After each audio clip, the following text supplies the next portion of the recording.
بسم اللہ الرحمن الرحیم۔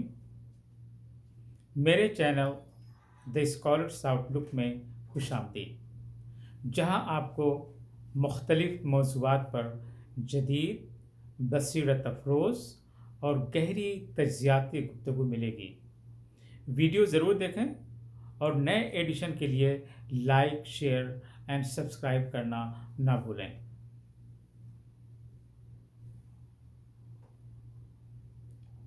آج کا موضوع انتہائی اہم ہے۔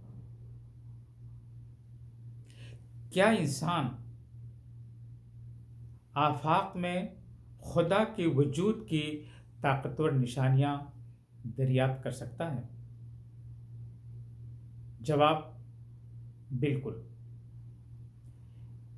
وسیع و عریض آفاق میں انسان گہری اور قوی نشانیاں تلاش کر سکتا ہے جو خدا کے وجود کی طرف رہنمائی کرتی ہیں۔ اللہ تعالیٰ سورہ فصلت آیت 53 میں فرماتا ہے، سَنُرِيهِمْ آیاتنا فی الآفاق وفی انفسہم حتی یتبین لہم انہ الحق اولم یکف بربک انہ علی کل شیء شہید۔ ہم انہیں اپنی نشانیاں آفاق میں بھی دکھائیں گے اور ان کے اپنے نفس میں بھی، یہاں تک کہ ان پر واضح ہو جائے گی کہ قرآن برحق ہے۔ کیا یہ کافی نہیں کہ آپ کا رب ہر چیز پر گواہ ہے؟ یہ آیت واضح کرتی ہے کہ خدا کے وجود کی نشانیاں آفاق یعنی بیرونی دنیا میں موجود ہیں۔ قرآن نے آفاق کا ورڈ استعمال کیا ہے۔ اس کا مطلب انسان کے باہر موجود ہر چیز کی طرف قرآن شریف اشارہ کرتا ہے۔ یعنی اگرچہ انسان خدا کو جسمانی آنکھ سے نہیں دیکھ سکتا، مگر اس کی نشانیاں پوری کائنات میں بکھری ہوئی ہیں جنہیں عقل اور فکر کے ذریعے پہچانا جا سکتا ہے۔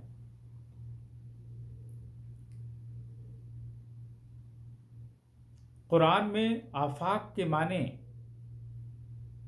علماء کرام کیا لیتے ہیں؟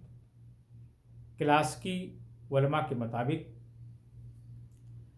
آفاق میں آسمان، سورج، چاند، ستارے، کائنات اور اس کا پورا نظام شامل ہے۔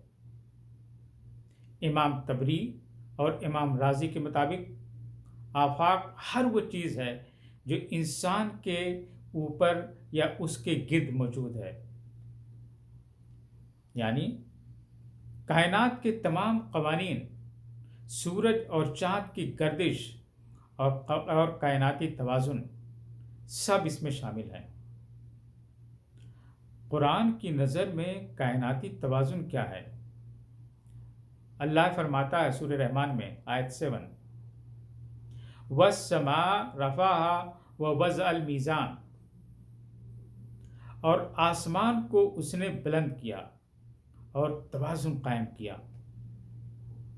اس کا مطلب کیا ہوا؟ کائنات ایک دقیق توازن پر قائم ہے۔ یہ توازن عقل کو بتاتا ہے کہ کائنات بے مقصد نہیں بلکہ اللہ کی تخلیق کردہ ہے۔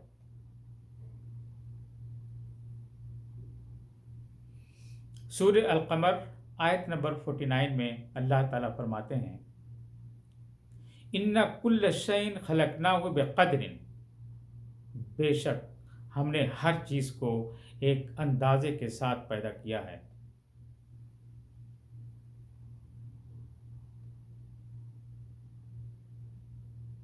یعنی کہکشاؤں سے لے کر ایٹم تک ہر چیز مقررہ پیمانے پر قائم ہے۔ قرآن کی روشنی میں